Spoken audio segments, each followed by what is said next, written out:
The Philadelphia 76ers just got a little bit better, and that's a little bit of a problem for the Boston Celtics. Plus, rumors about Carmelo Anthony starting to heat up a little bit. I'll talk about that. And Marcus Smart talks about his ankle, about the finals loss, about Jaylen Brown, and it's all right now on the Locked On Celtics podcast.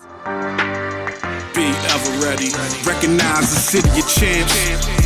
Boston, baby, we do what you can't. Locked on number 18, Tatum and Brown, J-team, step back.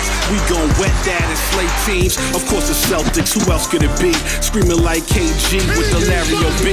Karalis above average, assessing the team status. Best daily pod, no cap, salary matching. Clutch like Bird the DJ, keep John on replay. Prime time, dapping up the truth on the sideline. Raining J's, how it started, raising banners, how we finished. Locked on Celtics pod, home of the winners. B. Hey there, welcome back to the Locked On Celtics podcast. Thank you so much for making this podcast part of your regular routine, whatever it is that you're doing, walking the dog, taking a shower, at work, in the car. I do appreciate you taking me along with you.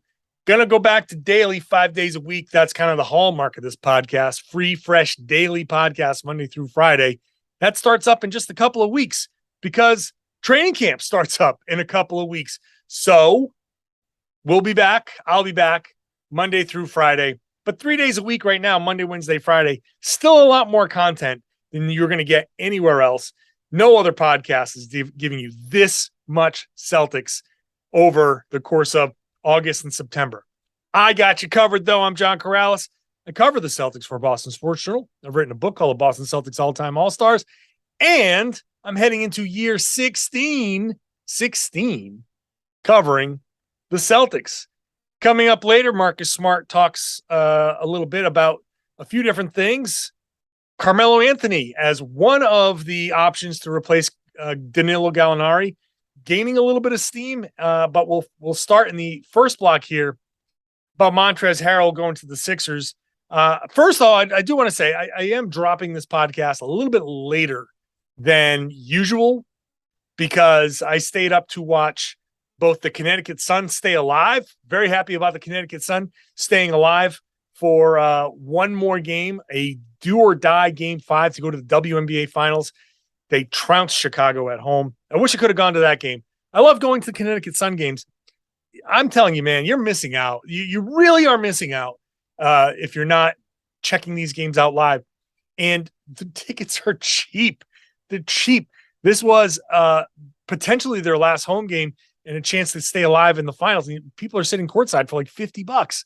So it's worth it. Take the drive down to Mohegan Sun. And then afterwards, the Aces and Storm, Sue Bird, who is just one of my favorite basketball players of all time. I loved Sue Bird from the beginning. I saw her once in college do this hop crossover. I don't know what it was. I have this flashbulb memory of her coming up the right side, hop, cross, and I was like, what was that? She's awesome. And I've basically been a big fan of hers ever since that moment. She is great. And now her career is over because of Chelsea Gray. Wow. Just incredible shot making. The best part of my night is that Twitter, I'm a Twitter power user. I got TweetDeck, I got columns, I got everything.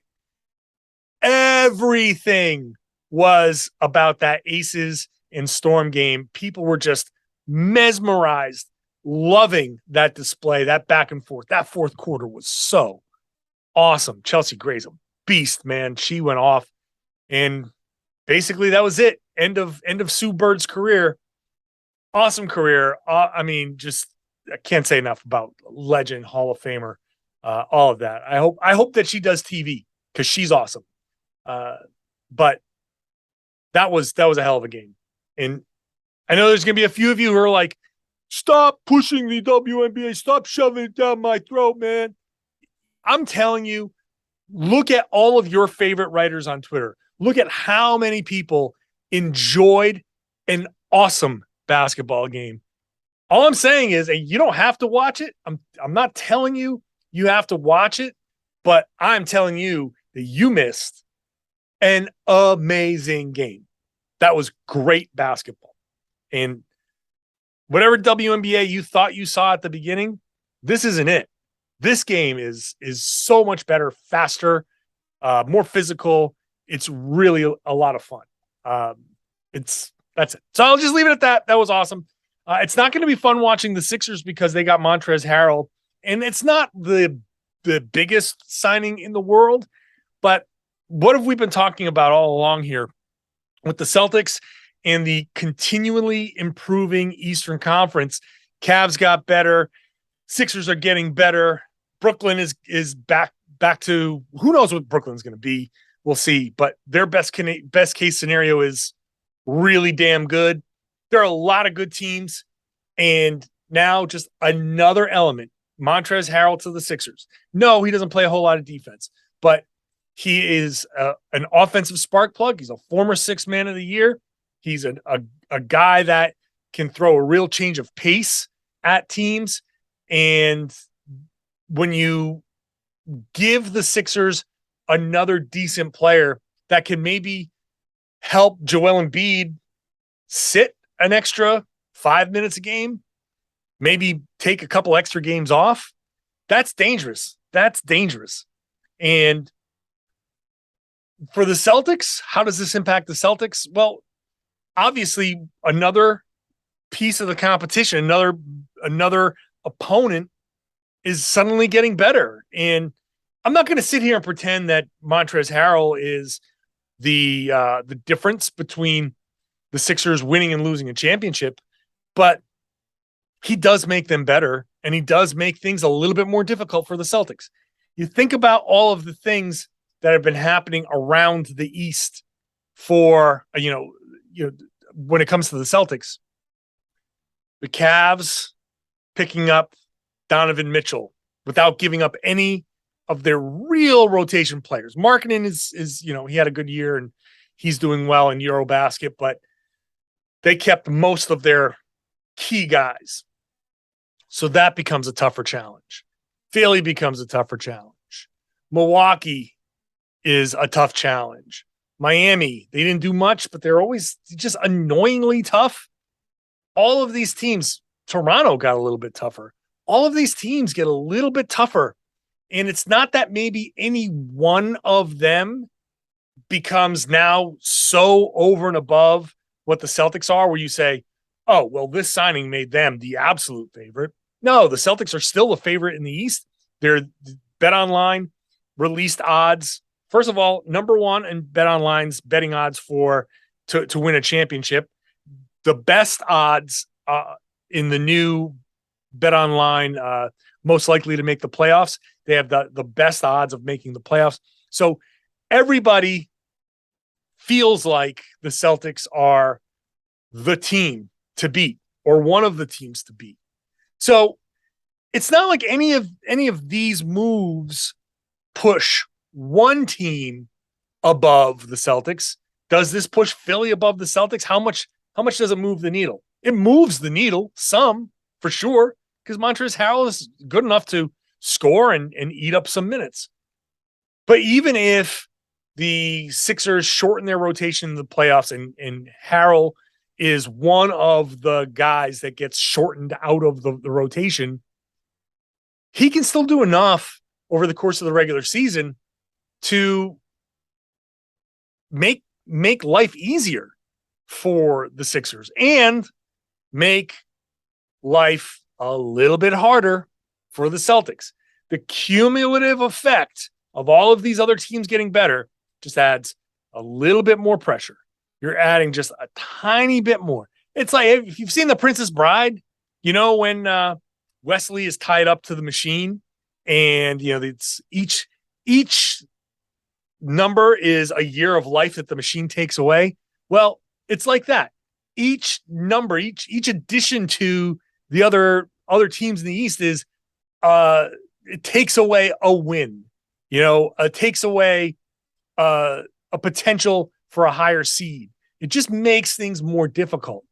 The cumulative effect of what's happening around the East just puts a little bit more pressure on this team, on this Celtics team sooner. And I think as we head into camp and we do more preview stuff heading into camp, that's going to be one of my focuses now. That's going to be one of the things that I'm looking at. What have the other teams done to ramp up the pressure on the Celtics to say, hey, you got to start winning right away? And I know that's been a stated goal for the Celtics, but just a little bit more pressure to get that done. Just a tiny bit more pressure to get that done. I'm not saying that the Celtics can't respond to that pressure, but each little bit, you don't know how much is going to be too much. And you don't know how many minutes that's going to force other guys to play. That's going to be just a bit too much. That's going to be an issue for the Celtics. And I'm kind of, I think from a Celtics perspective, a little tired of other teams doing things that are making life a little bit harder. Can't somebody trade one of these better players out of the East? I mean, even the Knicks got a little bit better, I think. So anyway, Montrezl Harrell to the Sixers. I'm sure the Celtics probably kicked the tires on Trez. I'm not sure that he's exactly what they would have wanted, but he signed a 2-year deal worth just over $5 million. It's a very cheap deal. He had a felony drug charge, a felony marijuana charge that was reduced to just misdemeanor possession. And so he's free and clear. I'm sure a lot of teams contacted him, and I wouldn't be surprised if the Celtics were one of them. And it just didn't work out at that price. And he's got a player option in the second year. It's cheap enough that it's worth the risk. One of the guys the Celtics are kicking the tires on is Carmelo Anthony, it seems. And I think I've just come around to the idea. I'll talk about that next. First, if you haven't tried Built Bar Puffs yet, what are you waiting for? You are missing out. I keep telling you, there's a 13-year-old that was in my car with me to pick up some of these. And by the time we got out of the car, he had eaten like 2 or 3 of these things. So if it's 13-year-old approved, then it's delicious. And so now, and that wasn't even the cookie dough chunk puff. That was a different puff. This has to be even more delicious. Cookie dough chunk puff, light chewy texture, real cookie dough chunks, and covered in 100% real chocolate. And at only 160 calories and 15 grams of protein, this is actually pretty good. This is good. And the protein is collagen protein, which is absorbed a little bit more easily by the body, more efficiently, has tons of health benefits. So you got tastes good, good for you, low calorie, high protein. It's exactly what you're looking for in a treat like this. You can get rid of the other types of candy. This is just going to satisfy a sweet tooth and give you the protein that you're looking for. So check it out. Cookie dough chunk puffs. Go to built.com. Use the promo code LOCKEDON15. LOCKEDON15. New promo code, same deal. 15% off your order. Use it as often as you'd like. Promo code is LOCKEDON15. Pick up whatever you want. 1 of these, 2 of these, 10 of these. Go back for more later if you'd like. Locked On 15 gets you 15% off your order at built.com. Hey, thanks for making Locked On Celtics your first listen every day. Make Locked On NBA your second listen. I recorded Locked On NBA earlier with Jake Madison of the Locked On Pelicans podcast. We talked a little bit about Montrezl Harrell, just like I did from a national perspective. Here it was from the Celtics perspective, but same idea. Talked about that. Talked about the betting odds that I mentioned, and talked a little bit about the Lakers and Russell Westbrook and Patrick Beverley, who was introduced today, and that absolute staged introduction that he had. Get my take on that and Pat Beverley's just, I mean, you might as well have hired Ron Howard to direct that whole thing. That's my take. It's on Locked On NBA. Check that out. Wherever you got your Locked On Celtics podcast, make your second listen Locked On NBA or watch it on YouTube. So it's your team every day here on the Locked On Podcast Network. And today we're talking about a question posed by Abby, but it's been going out there. Abby, who says, the Twitter rumors are floating Melo as a Gallo replacement. Thoughts? And like 8 question marks. Because I think people know that I've been so anti Carmelo Anthony for so long that I can't, it's taken me this long to really wrap my head around the idea. And the bottom line is it's fine. It's fine. I can't argue against things that I've said before because I haven't been a fan of this player. I don't like his style. I haven't liked his style, but the fact is that he's older and I think he can be more accepting of a more specific role. And he's been still able to shoot, still able to hit shots, stand in the corner and hit some shots and then do that 3-point celebration. And okay, fine. You do that a few times for the Celtics and it's like, all right, don't try to do too much. Don't put him in bad positions defensively. If you're going to switch, go ahead. He can probably switch. You're probably not going to ask him to do a ton. Other than that, you're not going to ask him to play too many minutes, and you're probably not going to ask him to play in the playoffs. Gallinari, certainly, if he's out for the entire season, the Celtics can say, hey, we can pay you a little bit more if they get the disabled player exception, because that's more than the minimum. Now, the problem is if they give him more than the minimum is calculated a little bit differently on the cap, and the amount of tax that they would have to pay on the minimum is much, much, much, much, much less than what they would have to pay him if they just offered him $3.2 million on the disabled player exception, because that would basically be $4 million for every dollar they paid him, somewhere in the vicinity of $12 million in taxes, maybe more, depending on how things end up at the end of the year. And so you're looking at $15 million for Carmelo Anthony, and that's not where you want to spend your money. You don't want to spend $15 million on Carmelo Anthony, but if you give him, if he'll take the minimum and they say, hey, come on in, hit some shots. Don't worry about it. You're coming off the bench, you're hitting some shots. Let's just see where this goes. Then we see where this goes. I've said all along that minimum guys, if you're getting a guy for the minimum, then there's just no risk. It's really no risk. And, you can cut them and they'll have to pay a tax on that. But if it goes so poorly, if it goes so badly that you have to cut them and that's the end, that's it, then so be it. Or you can salary dump them. You can maybe attach him and Gallinari in a salary dump somewhere. I know some people have mentioned in the comments. I've seen the comments of like, I hope they don't trade Gallinari.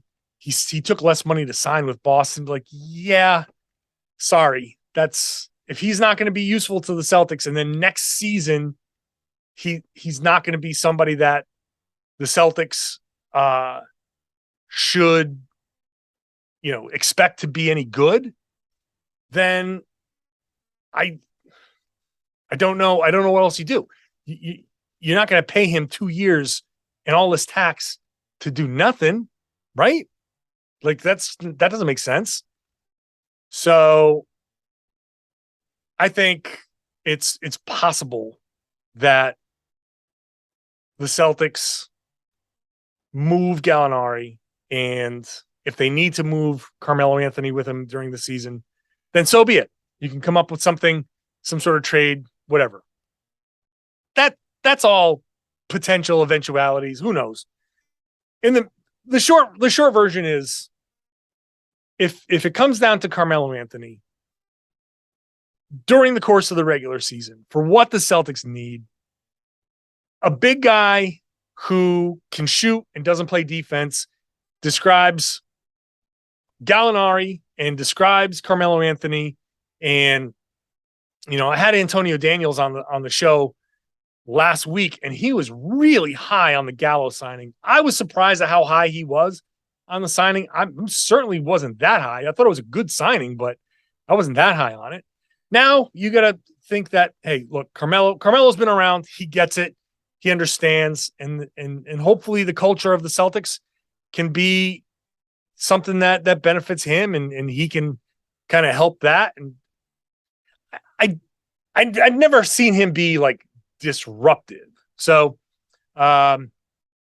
anyway, I'm starting to babble because I have a hard time. I have a hard time coming to grips with this potential eventuality. But the bottom line is it's fine. It's fine. It's fine. Just gotta, for a season, it's fine. They figure it out next year. Maybe during the trade deadline, something comes up and a better option comes along, and it's not even a full season thing. Maybe. So we'll see. All right. Marcus Smart talked. Let's get into that. We'll talk about the finals, his health, and Jaylen Brown. A few things that he mentioned in the pod in his interview. That's coming up next. And thanks again for making Locked On Celtics your first listen every day. Now, for your second listen, go check out the Ultimate Pro Football Preview 2022. It's an 8-episode extravaganza to get you ready for the NFL season. Local team experts of the Locked On Podcast Network, plus a betting angle from Lee Sterling of Locked On Bets, all combining into one ultimate NFL preview. Search for Ultimate Pro Football Preview 2022 on your Odyssey app, YouTube, or wherever you get your podcasts. Marcus Smart opened up a pop-up shop selling some of his YGC global merchandise. And Bobby Manning of CLNS, Celtics blog, sometimes Boston Sports Journal, was there. He caught up with Marcus Smart. Marcus had a few things to say, starting with his health.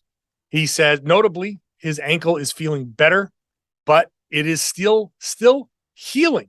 Still healing. The ankle is still healing. Part of the issue with the short turnaround, an ankle injury in June or May. Now you've got July, August, September, a significant injury or a significant enough injury over the course of 8 weeks. Well, now you're turning the corner to this season. So we've seen the videos of him out there working out and all of that stuff. So the still healing part, I think, probably is the tail end of it. But the fact that he is still saying it's still healing with 3 weeks, 4 weeks to go before he has to play a game, that's, not great, not an issue yet, I don't think, because like I said, he's been working out. He looks fine, but that's something that he is working on. But I like this comment. Obviously, it's September. You don't want to be in June, July, or May shape right now. So I'm trying not to go too crazy. So he's like slowly ramping it up. And it's telling. It's telling for how he needs to ramp it up, start slow, and then push your way towards where you got to be. Don't come in ready to play in the NBA Finals now. You got to come in and slowly get yourself ready, and especially after the short turnaround. That's part of managing the long grind of the NBA. The long grind of a season, that's tough. It's tough.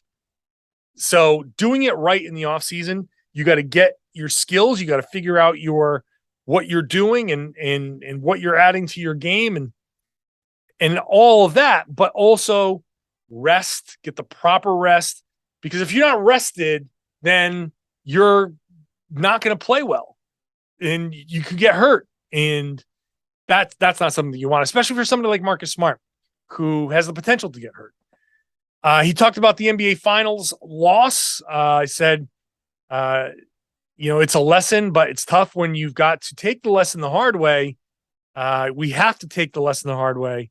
We learned a lot of our experience, and unfortunately, we had to lose to do that. But now we know what it takes to play, be there, the stress it takes on you mentally, physically, and emotionally. So the stuff that we've been talking about all summer is kind of accurate. A lot of times we're trying to figure out how close are we to the reality of what these guys are facing. Well, it's pretty accurate to have talked about the loss, the way it's affected this team. And now it's, how do they react to it? How do they take this? How do they take that hard lesson and use it as fuel? How do you get better? It's hard to lose like that. And I've lost plenty of games in tough situations, but obviously nothing at that level, right? But for whatever situation it is, when you have a loss like that, the hardest thing to do is look internally and have an honest conversation with yourself about what could you have done better. Because a lot of times it's so easy to say, hey, it's not my fault. That guy turned the ball over a bunch, or that guy missed a bunch of shots, or this guy missed a rebound. It's hard to look at yourself and say, well, I could have shot better. I was too tired and I need to be in better shape. Or I turned the ball over a bunch myself and I can't blame the bench for not having enough shooting. I can blame myself for not having my handles be tight enough, or for trying to do too much when what I needed to do was just move the ball. Those are tough discussions to have with yourself. You do that. Like, I have a tough discussion with myself sometimes when it comes to the podcast. I'm sure you do when it comes to your job.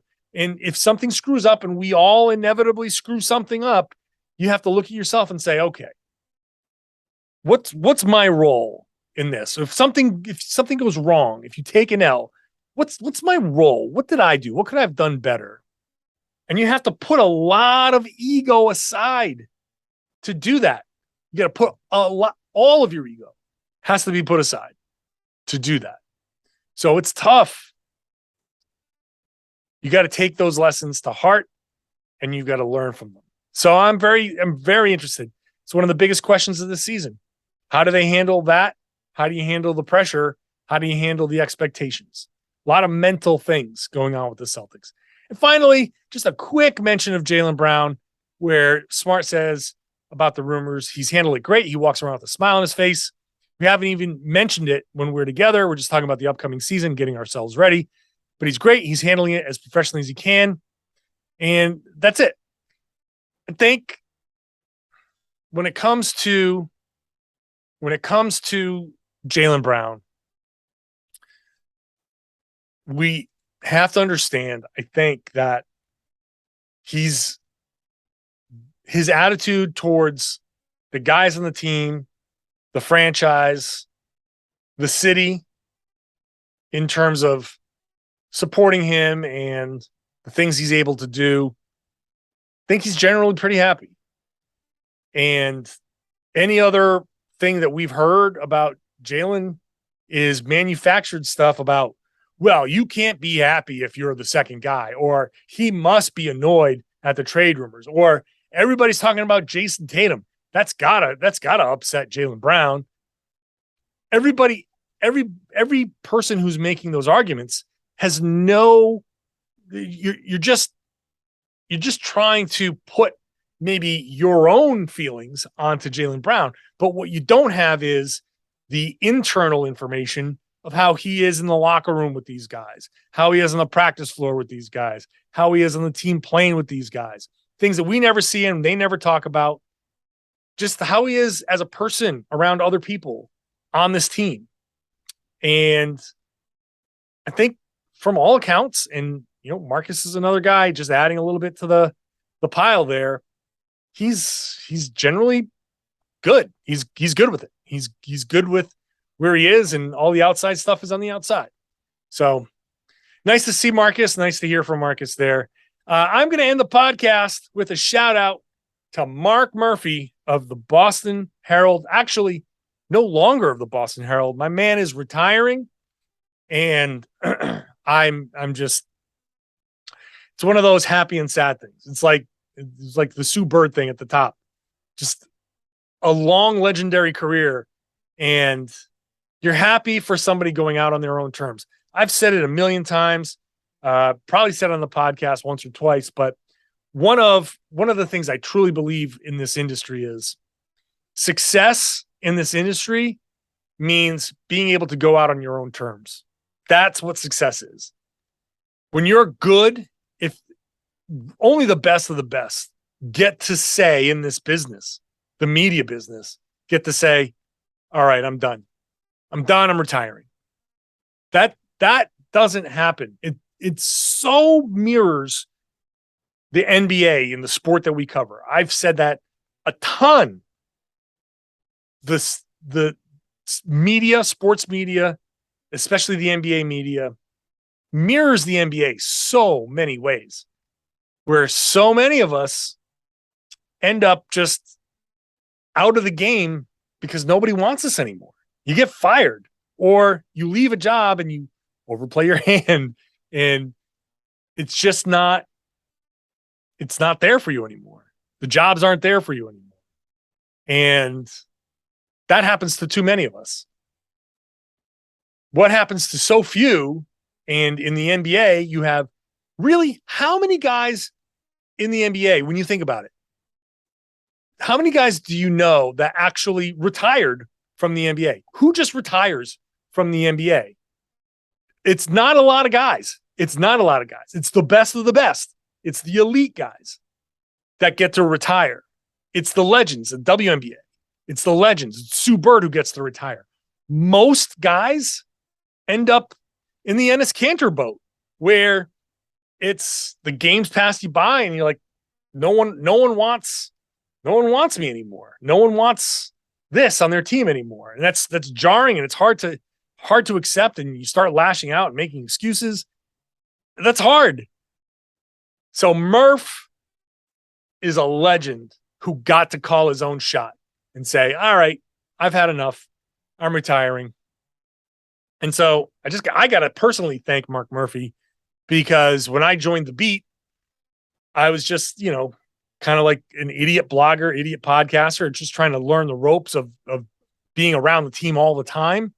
He was right there to help me out, let me know where to go, let me know what to do. Really great about just being a helping hand. And we had so many conversations at the practice facility, at the arena, just sitting down there, having dinner before the game, just, talking about the team, talking about what they needed to do and their ups and their downs and their needs and whatever. So it's just been amazing, great to be around him. As he said in his farewell on Twitter, Larry Bird was on the floor when he first got to the beat. That man's been around. So, Murph, congratulations, man. You deserved it, but I'm sad. I'm sad about Murph leaving. Sad about it because he's just a truly, genuinely good guy and does his job, to the, such a high level, and he's just great. You need people like that in any workplace. So I'm just honored and thrilled to have had the short amount of time to work with him. And I'm so psyched. I'm psyched. He's going to be living the dream. You get to kick back with a beer and watch the NBA and not have to write about it. That's awesome. So shout out to Murph, man. We're going to miss you on the beat. Everybody's going to miss you, miss reading your stuff. So thank you for all of the years covering the team. You're awesome. And you also watching or listening to this show, you are also awesome. And I love you for the support, listening and watching as often as you do. Make it a daily thing because in a couple of weeks, it's going to be a daily podcast. So subscribe. This way, once a show drops, it goes right to your device. And same thing on YouTube. Subscribe, hit that bell, get notified when a video drops, leave a comment, give it a thumbs up, all that stuff, feed the algorithm, and share the podcast. Give me that little boost. Tell your friends and family and everybody they should be listening to and watching the Locked On Celtics podcast. right here on the Locked On Podcast Network, your team every day.